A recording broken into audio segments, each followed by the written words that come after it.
दोस्तों आज के इस वीडियो के अंदर हम देखने वाले हैं कि इन्यूमरेशन फॉर्म हमें कैसे भरना है। अगर आप भी एक वोटर हो, आपका नाम वोटर लिस्ट के अंदर सम्मिलित है, तो कुछ इस तरीके का फॉर्म आपके घर के पते पर आ सकता है जिसे आपको भरना होगा। अगर आप ये फॉर्म नहीं भरते हो तो आपका जो नाम है वोटर लिस्ट से भी हटाया जा सकता है, यहाँ तक कि आपके नागरिकता पर भी सवाल उठ सकते हैं। तो इस वीडियो के अंदर आपको दिखाऊंगा कैसे आपको सही तरीके से इस फॉर्म को भरना है, क्योंकि इस फॉर्म को लेकर के बहुत सारे कंफ्यूजन है, क्योंकि गवर्नमेंट ने ABCD कई सारे कैटेगरी के अंदर हर वोटर को डिवाइड किया है, जिसमें कि आप किस कैटेगरी के अंदर आते हो उसके हिसाब से आपको इस फॉर्म को भरना होगा। यानी कि पूरी इंफॉर्मेशन आपको दर्ज करने की जरूरत नहीं है, जो जरूरी इंफॉर्मेशन है वही आपको दर्ज करना है। यहाँ पर कुछ लोगों के सवाल ये भी आते हैं कि ये फॉर्म अगर हमें नहीं मिला, BLO हमें नहीं फॉर्म देता है, तो कैसे आपको इसको डाउनलोड करना है, ऑनलाइन कैसे कर सकते हो, सारी आपको इंफॉर्मेशन मिलने वाली है। तो सबसे पहले तो ये जो फॉर्म आपको मिलेगा, जिसके अंदर पहला जो सेक्शन यहाँ पर आप देखोगे कि ये जो इंफॉर्मेशन है ये प्री फिल्ड होने वाली है, यानी कि ये जो इंफॉर्मेशन है आपको दर्ज करने की जरूरत नहीं। जहां पर सबसे पहले तो वोटर का नाम हो गया,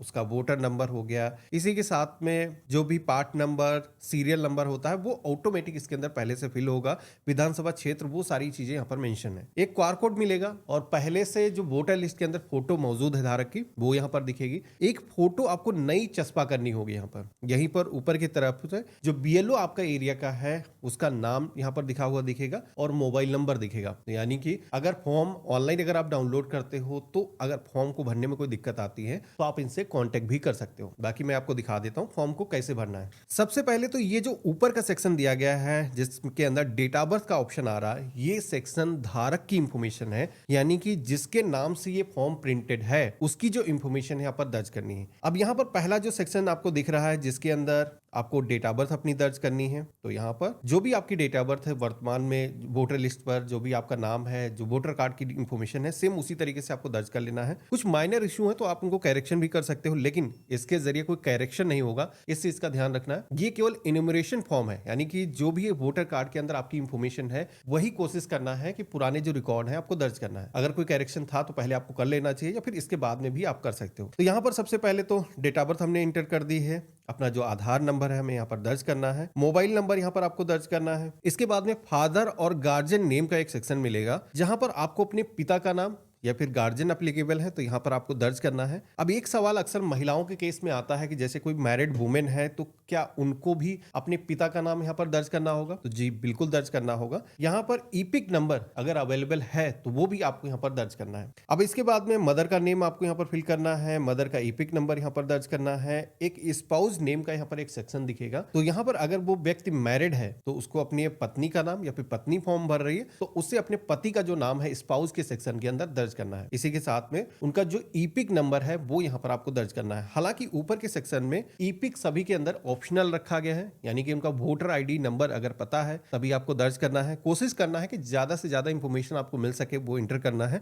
जो चीजें नहीं है, जैसे कि किसी की शादी नहीं हुई है तो ये सेक्शन एप्लीकेबल नहीं होगा, तो इसे आप छोड़ सकते हो। या फिर कोई मैरिड वुमेन है जैसे कि उसके पिता की इंफॉर्मेशन नहीं पता है पुरानी, तो यहाँ पर उनका नाम दर्ज कर सकते हो, केवल उनका ईपिक नंबर यहाँ पर जरूरत नहीं है। ठीक है, तो बाकी जो इंफॉर्मेशन है जैसे पुरुषों के केस में सारी चीज आपके पास में होंगी, यहाँ पर दर्ज करना है। अब मेन जो सेक्शन इस फॉर्म के अंदर दिखता है वो है नीचे का। यहाँ पर एक चीज आपको ध्यान देना है कि जैसे कि ये जो इंफॉर्मेशन है फॉर्म में ऊपर जो दिखाई गई ये तो आपकी इंफॉर्मेशन थी। अब SIR डेटा के अंदर गवर्नमेंट की तरफ से क्या किया जा रहा है कि जो भी 2002 या फिर 2003 की वोटर लिस्ट है, कुछ राज्यों के अंदर 2002 में जो लास्ट वोटर लिस्ट बनी थी, 3 में बनी थी, तो वो जो वोटर लिस्ट का जो रिकॉर्ड है उससे आपको जो अपनी इंफॉर्मेशन है वो निकालनी है। तो जैसे ये जो व्यक्ति हैं इनका नाम 2003 की जो मतदाता सूची है उसके अंदर अगर सम्मिलित है तो उस लिस्ट के अंदर आपको नाम चेक करना है। तो जैसे कि मेरे पास में ये वोटर लिस्ट मौजूद है, हमें इसमें खोजना है। जो भी इंफॉर्मेशन यहाँ पर मांगी जा रही है वो सारी इंफॉर्मेशन यहाँ पर आपको मिल जाएगी। जैसे कि ये जो सेक्शन पहला वाला दिया गया है, detail of the elector in the electoral roll of the last SIR, यानी कि जो लास्ट SIR हुआ था उसके अंदर जो डेटा है वो आपको चेक करना है। तो 2003 की जो लिस्ट है वो आपको मिल जाएगी। ये जैसे मैंने डाउनलोड करी है, ऑनलाइन ही डाउनलोड करी जानकारी है बीएलओ के पास में भी अवेलेबल होती है। ऑनलाइन कैसे डाउनलोड कर सकते हो इसका मैं एक सेपरेट वीडियो बनाऊंगा। यहाँ पर जैसे कि वोटर लिस्ट मेरे पास में मौजूद है, तो हमें वोटर लिस्ट के अंदर अपना जो नाम है वो खोजना है। अब यहाँ पर अगर आपकी जो डेट ऑफ बर्थ है, जैसे कि जन्म आपका 2003 के बाद में हुआ है, 2004 में हुआ है, तो वहां पर उस समय आपकी जो ना ही एज 18 साल की पूरी हो रही थी,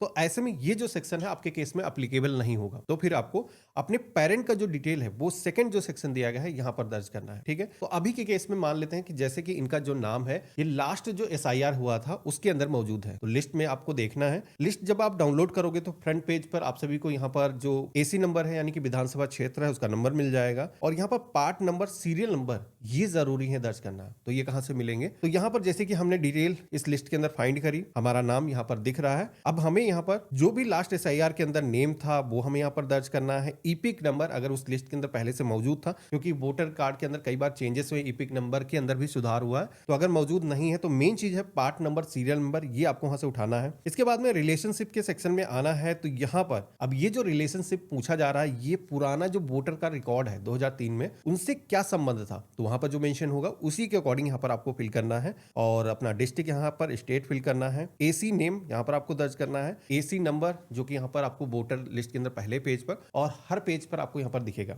पार्ट नंबर क्या होता है, तो ये हर एक वोटर लिस्ट का अलग अलग पार्ट नंबर होता है, इसे आपको यहाँ पर मेंशन करना है। इसी के साथ में सीरियल नंबर, ये आप लिस्ट देखोगे तो हर वोटर का एक लिस्ट दिया गया है, नंबर यहाँ पर दिया गया है, तो यहाँ से आपको कॉपी करना है। मान लेते हैं 75 है, तो यहाँ पर हमने मेंशन कर दिया। तो इस तरीके से ये सेक्शन भरा जाएगा जिसका जो नाम है अगर वोटर लिस्ट के अंदर पहले से सम्मिलित है। अब अगर सम्मिलित है तो ये जो सेक्शन है जैसे कि रिलेटिव वाला, ये आप छोड़ भी सकते हो। जैसे कि मान लेते हैं कि किसी के पिता के एक्सपायर हो चुके हैं, उनकी खुद की एज काफी ज्यादा हो चुकी है, तो ये जो सेक्शन है अगर उनके पिता की इंफॉर्मेशन मौजूद नहीं है तो इसे ब्लैंक छोड़ा जा सकता है। जो प्रीवियस जो रिलेटिव डिटेल है वो यहाँ पर छोड़ सकते हो, लेकिन ये सभी को नहीं छोड़ना है। अगर डिटेल आपके पास में मौजूद है, आपके पिता भी जीवित हैं, तो उनकी इंफॉर्मेशन यहाँ पर आप दर्ज कर सकते हो। अब यहाँ पर जैसे कि मैंने एग्जांपल दिया था कि ये जो डिटेल मैंने फिल कराई है लास्ट एसआईआर के अंदर जिनका नाम मौजूद था, अब मान लो लास्ट एसआईआर के अंदर आपका नाम मौजूद नहीं था तो किस तरीके से भरा जाएगा, तो उस केस में क्या है कि आपका तो नाम मौजूद नहीं था, तो पहला ये जो सेक्शन यहाँ पर दिया गया लास्ट एसआईआर के अंदर आपका खुद का नेम वाला, ये आप छोड़ दोगे। आपको रिलेटिव के सेक्शन में आना है, इसके अंदर इंफॉर्मेशन दर्ज करना है। आपको अपने मम्मी की, आपको अपने पापा की, या फिर आपके दादाजी हैं, दादी जी हैं, उनकी जो इंफॉर्मेशन है यहाँ पर दर्ज करना है। या फिर आप किसी गार्जियन के अंडर रह रहे हो तो उसकी भी इंफॉर्मेशन आप यहाँ पर दर्ज कर सकते हो। तो जैसे कि हमने यहाँ पर नाम दर्ज किया है जो हमारे रिलेटिव हैं, तो यहाँ पर हम दर्ज करेंगे उनका ईपिक नंबर। रिलेटिव नेम के सेक्शन में आना है। अब इसके बाद में आपको रिलेटिव नेम के सेक्शन में आना है। ये जो रिलेटिव नेम आपको एंटर करना है लास्ट एसआईआर का जो डेटा है, यानी कि आपको अपने दादाजी का नाम यहाँ पर एंटर करना है। जैसे कि आप अपने पिता की इंफॉर्मेशन दर्ज करो तो यहाँ पर उनका नाम रहेगा, और वो इनके क्या थे, तो पिता थे, तो यहाँ पर फादर मेंशन किया जाएगा।